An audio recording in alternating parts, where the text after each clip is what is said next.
My dears, welcome to Echo of Nana Grace. Pull up a chair, the kettle's on, and the stories are fierce.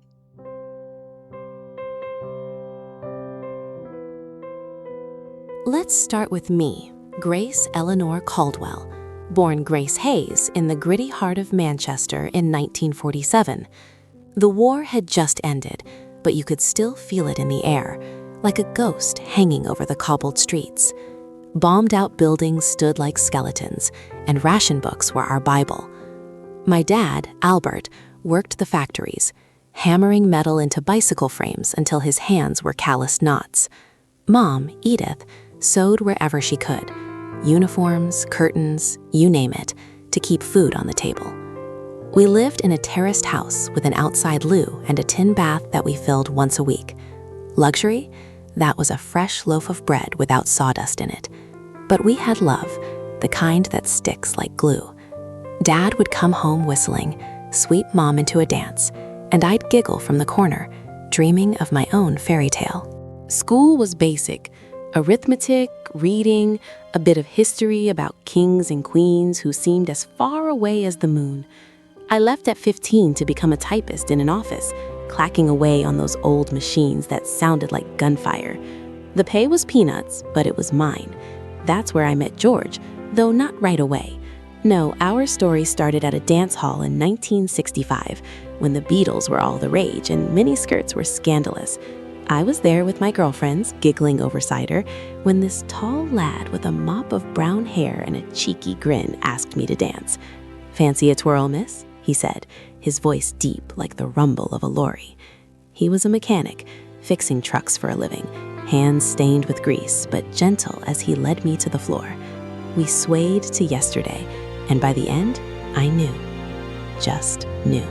We courted for 3 years, walks in the park, fish and chips by the canal, saving every penny for our future. Married in 1968 at the registry office, no frills. Mum made my dress from leftover fabric, a simple white thing with lace she salvaged. George looked dashing in his suit, borrowed from his brother. No honeymoon. We spent the weekend in Blackpool, strolling the pier with the wind whipping our faces, eating ice creams that melted too fast. "One day, Grace," George whispered as we watched the waves crash, "we'll have our own place by the sea. No more renting, no more scrimping, just us and the gulls." And we did scrimping. Oh boy, did we. George worked overtime. I took in sewing jobs after hours. Holidays? We skipped them, patching the roof of our little semi-detached instead of jetting off to Spain like the fancy folk on TV. Every birthday, every Christmas, we'd drop coins into a jar labelled Cottage Fund. It took 10 years, but in 1975 we bought it, Seagull's Rest, a ramshackle stone cottage on the cliffs near St Ives in Cornwall. Drafty windows, a garden overrun with brambles, but the view? Endless blue sea stretching to the horizon, waves whispering secrets. We spent summers there, fixing it up bit by bit, George hammering nails, me planting roses that bloomed red as blood. Our daughter arrived in 1970 after 2 heart-wrenching miscarriages that left me sobbing in George's arms. Evelyn Rose Caldwell, Evie for short. She came screaming into the world at the local hospital, blonde tuft of hair, eyes like sapphires. The room smelled of antiseptic and new life, and when I held her, it was like the sun broke through Manchester's eternal grey. George paced outside, then burst in, tears in his eyes. "She's perfect, Grace, our little sunshine." That's what I called her, my sunshine. She'd fall asleep on my chest, tiny fists clutching my blouse, and I'd rock her, humming lullabies. George would watch, smiling. "You've got the magic touch, love." Seashells and sand. "Mummy, look," she'd squeal, holding up a crab that pinched her nose. We'd laugh till our sides ached. At 4, she was my shadow in the kitchen, flour on her cheeks as we baked. Evie grew like a weed. At 2, she was toddling around the cottage, sticky fingers grabbing scones. "I help, Mummy." One day, she climbed the apple tree in our Manchester garden, branches creaking under her weight. "Catch me," she yelled, jumping into my arms. Scraped knees, but no tears, just giggles. That night, as I bandaged her, I sang the owl and the pussycat to distract her, and it became our song. School years were golden at first. Evie was bright, top in art class, drawing pictures of beaches and castles with crayons that smeared everywhere. "I'm gonna be famous, Mom," she'd say, eyes sparkling. But teenagehood hit like a storm. The 1980s brought big hair, Madonna, and rebellion. "Why can't we have a bigger house? Why always the same boring cottage?" she'd whine. Arguments flared, curfews broken, boys snuck in. "You don't understand anything," she'd scream, slamming doors. George mediated, his calm voice a balm. "She's finding her way, Grace, like we did." At 18, she fled to London, chasing fashion dreams. "I'll make it big, Mom. Send money if you can." We did, scrapping together what we could. She landed a job in a boutique, then met Richard, a banker with slick hair and a wallet to match. They married in 1995, a lavish affair in a posh hotel, far from our simple wedding. White gown with pearls, champagne towers, guests in tuxedos. I beamed from the front row, but whispered to George, "It's too much. They'll drown in debt." Evie laughed it off. "Mom, Richard handles the money. Relax." Lily Rose arrived in 2005 on a stormy night. Evie called at 2 a.m. "Mom, it's time. Come quick." I drove through lashing rain, holding her hand in the delivery room as she pushed, sweat beading her forehead. "You can do it, sunshine," I murmured. When Lily Rose cried her first cry, it was music. Thomas followed in 2007, an easier birth, but just as magical. Those grandkids, my heart exploded. Lily Rose with curls like Evie's, endless questions. "Nana, why is the sky blue?" Thomas with dimples, building forts from cushions, roaring like a lion. Weekends at the cottage became tradition. We'd bake, walk the beach collecting shells, sing under stars. The owl and the pussycat went to sea, the kids chorused, voices sweet. Evie seemed happy, but cracks showed. Richard worked long hours, arguments echoed. In 2015, it shattered. Evie called sobbing. "He's leaving me for his secretary, that bitch." I rushed to London, helped pack, minded the kids while she raged. The divorce dragged, alimony spotty. Evie kept appearances, blonde hair salon perfect, costing more than my monthly pension, designer bags like armor. But calls came. "Mom, just a few hundred till the check clears." We helped, but George worried. "She's living beyond her means, Grace." George left us in 2018, heart attack sudden as a thunderclap. I found him in the garden, tools scattered. Funeral and rain, Evie's arm around me. "I'm here, Mom." But alone in the semi-detached, grief swallowed me. The cottage became my refuge, sitting on the porch, whispering to George's ghost. "What now, love?" By 2022, at 75, the drive to Cornwall was too arduous, maintenance overwhelming. I sold Seagull's Rest. Agents swarmed, bidding wars.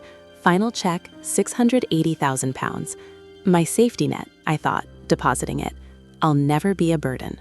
Then Evie arrived, October 2023, rain hammering the roof. Unannounced, tin of shortbread, my favorite, buttery from Fortnum's. Eyes red, mascara artfully smudged. "Mom, I'm in big trouble." Kitchen table, yellow walls George painted. She poured it out, debts mounting, bank foreclosing on Kensington Flat. "They'll take everything, bankruptcy, and the kids, Richard's threatening custody if I'm unstable." Knife twist. "I'll lose Lily Rose and Thomas. They're all I have." Heart clenching, I listened. She begged £400,000, alone. 6 months, year max. Solicitor friend drew papers. "You stay on cottage title as security." Document slid across, legal stamp gleaming. "It's safe, Mom, for the grandkids." George's voice echoed. We worked too hard. But Evie leaned in, tears falling. "Remember when I was your sunshine? Don't let me fade." I saw the child Evie, trusting eyes. Hand shaking, I signed. Just a loan for the kids. 3 weeks later, land registry letter, title transferred to Evie. "What?" I called. "Temporary, Mom. Trust me," breezy voice. 6 weeks, voicemails. 8 weeks, Spanish estate agent letter. "Thank you, Mrs. Evelyn Caldwell, for cash purchase of Villa Solara, Marbella. 4 bedrooms, infinity pool." World spun.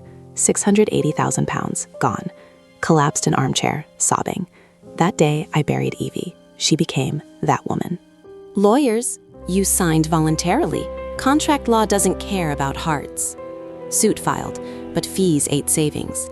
18 months of fog, barely leaving house, ignoring phone, no baking, no smiles.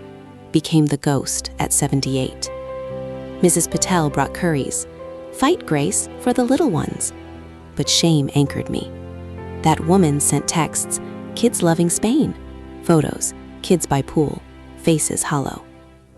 Then, February 2024, gray morning, letter in childish scrawl. To Nana Grace from Lily Rose. Inside, Dear Mrs. Caldwell, I'm 10. Mummy says moving to Spain forever. Never see you. You're too old and mean. I don't believe. Saved pocket money, £42.30, for plane ticket to rescue us. Thomas drew picture. Miss you, Nana. Love. Granddaughter who remembers Owl and Pussycat. Crumpled note, coins, crayon drawing. Stick Nana with red heart. Floor cold, I cried till empty. Then fire ignited. Enough. Afternoon, best coat, George's anniversary gift. Bank, withdrew £280,000. Teller, all of it? Yes, for family. Taxi to London. Harrington and Associates, top PI firm. Sleek office, Mr. Harrington balding, sharp. Elder abuse, potential child risk. Will help, but costly. Envelope of cash, get proof. 3 weeks report, villa photos, white stucco, pool shimmering. Title, EV only. 3 loans against my agreement, £200,000 more. Flight bookings, one way to Malaga in 9 days. Emails to Richard, ditch the old bat. Money well spent. Blood boiled. No call. Flew to Malaga under maiden name. Resort check-in, palms swaying. 7 days blending. Straw hat, sunglasses. Watched Evie lounge, kids with nanny, eyes sad. 8th day, Evie at spa. Sat by kids' pool. Lily Rose spotted me. Nana? Scream. Nana! Ice lolly dropped, run splashing. Thomas, Nana Grace. Hugs tight, ribs nearly cracking. My darlings, I'm here. Evie stormed in, caftan flapping. What the hell? Get away! Envelope handed. Read. Spanish court documents. Emergency custody to me. Embassy backed. Fraud evidence. Screams, you can't, they're mine. Threats, tears. Security escorted. 2 days, flight home. Kids asleep on shoulders. Hearing last month. Judge, wise woman. Evidence read, kids clutching hands. Permanent custody. Evie supervised visits twice yearly, her expense. Villa sold for debts. She's in a flat above tapas bar, waitressing. Guilty? No. She sold them with my cottage. Lily Rose starts secondary, Thomas cricket passionate. Nights bed snuggles for Al song. Names buried, so hearts live. Touched? Like, subscribe, bell. Next week's worse. Stay fierce, kind, eyes open.